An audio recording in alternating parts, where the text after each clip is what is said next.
Okay friends, మా పండుగకి కొత్త డ్రెస్ చేస్తున్నారు. ఎందుకంటే ఉగాది సందర్భంగా మా పండుగ నడిపేయాలని ప్రయోగాలు చేస్తుంది మా శైలి. అయిపోయిన డ్రెస్ వేసేసింది. వాళ్ళ అమ్మమ్మ చూడని మా పండుగ ఇంకా అందంగా కనిపించాలని చెప్పేసి నెత్తిన పువ్వు పెట్టేసింది.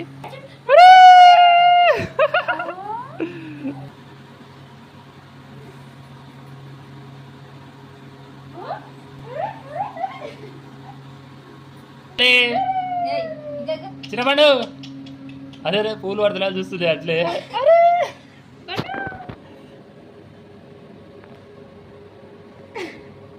చిడితల్లి